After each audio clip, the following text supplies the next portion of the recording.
Live from Fargo and serving you on TV, online, and on the go. This is Valley News Live at 5. We may not be able to shake off the cloudy weather, but it's fairly decent as we head down the road toward Thanksgiving.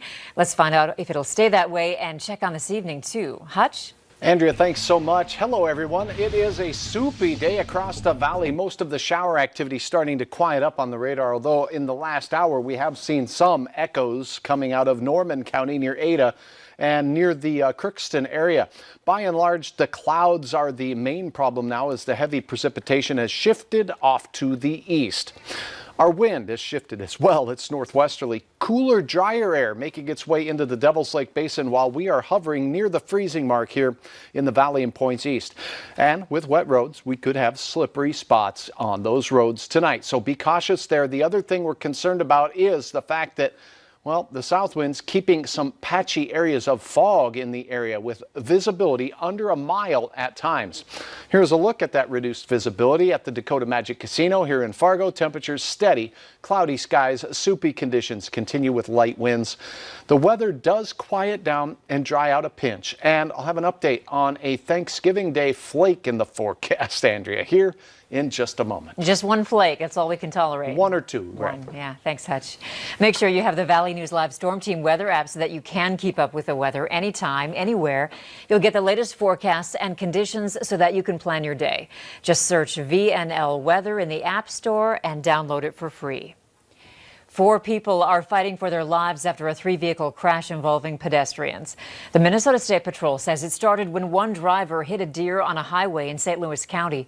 2 pedestrians were checking on the people in the car when that car was hit, first by a pickup and then by an SUV. One of the vehicles then crashed into the pedestrians. The pedestrians and the 2 people in the car were rushed to hospitals with life-threatening injuries. Their ages range from 21 to 91, and they're all from the Duluth area. President Trump made 2 public appearances today, 3 weeks after the election, but he didn't take any questions. As of last night, his administration has begun the transition process, though he still has not conceded. Today, Joe Biden formally introduced several members of his incoming administration. Natalie Brandt has the latest from the White House. Well, good afternoon, everyone. President-elect Joe Biden presented his key diplomatic and national security nominees Tuesday. We're going to have the first woman lead the intelligence community, the first Latino and immigrant to lead the Department of Homeland Security, and a groundbreaking diplomat at the United Nations. The picks include Alejandro Mayorkas to serve as Secretary of Homeland Security. My father and mother brought me to this country to escape communism. And Linda Thomas Greenfield to represent the United States at the UN. Only in America would we be where we are today.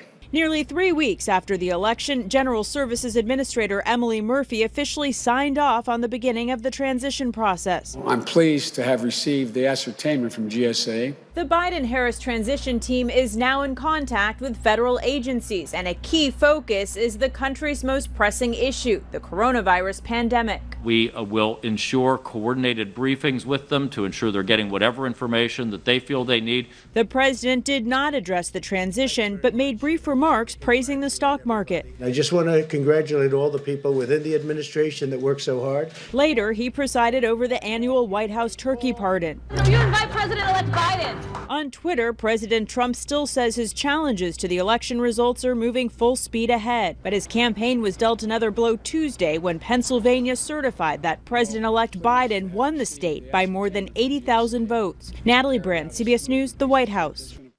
Next week, Joe Biden is expected to name his economic team. Former Federal Reserve Chair Janet Yellen is rumored to be the front runner for Treasury Secretary. If chosen and confirmed, she would be the first woman to serve in that position. Some people may be able to receive a coronavirus vaccine in just a matter of weeks. During a press conference today, the Health and Human Services Secretary said distribution could begin shortly after December 10th. That's when an FDA advisory committee will meet to discuss the Pfizer vaccine candidate. The states received vaccine allocation numbers last Friday. The initial shipment will consist of more than 6 million doses. If all goes well, we could be distributing vaccine soon after December 10th. As General Perna has shared, we believe we can distribute vaccine to all 64 jurisdictions within 24 hours of FDA authorization. Then, We hope administration can begin as soon as the product arrives. We're told CVS plans to vaccinate residents of nursing homes within 48 hours after FDA authorization. Sanford Health has opened 14 new patient rooms and a support space on the northwest wing of the 8th floor at Sanford Medical Center in Fargo. Since the beginning of the pandemic, Sanford has added 172 beds in Fargo to meet the demand for hospital care. Another 25 beds are expected to be added in December.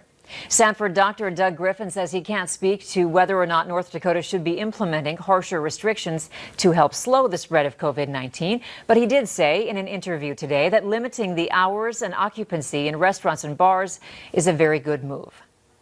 So I think those things will help. That's been demonstrated to help in other states that have had surges previously, like in the Southeast and Southwest this past summer. So I'm grateful for what they've done, and then also continue to, people can make the choices and maybe avoid those gatherings where they're at risk.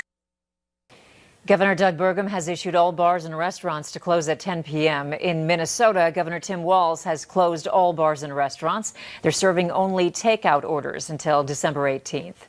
Today, Governor Walz announced a financial relief package for small businesses. Walz says that sticking to public health recommendations and keeping people safe comes at a high cost for business owners, but they shouldn't have to sacrifice their business as a result.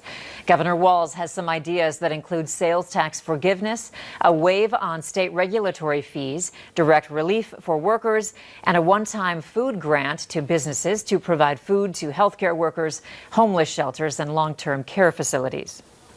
They're not endorsing any political package. They're not endorsing any political party. They could care less who comes in and buys a burger on their politics.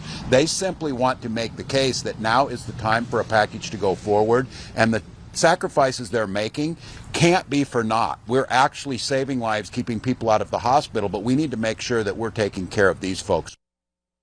Walz said he hopes the potential statewide measures act as a bridge until more federal relief comes.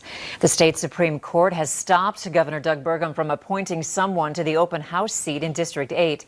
Attorney General Wayne Stenjum is calling the entire exercise a waste of taxpayer dollars and time. The governor is now releasing a statement, reading in part, "This case involved a question of the governor's constitutional responsibility in a set of circumstances never before seen in North Dakota. While we disagree with the findings, we respect the court's opinion." Here's a great way to spread some holiday cheer. Our virtual food drive is helping local families in need, and you can get involved by downloading our free VNL News app. Look for the virtual food drive and then click to donate. Still to come, the evidence is pointing to a slightly cheaper Thanksgiving feast this year. Soupy skies across the valley. A look at how we spent our morning hours. It was a little soggy with that cold November rain this morning. We'll have details on when it exits, as the fog is a problem tonight. Your forecast details are next.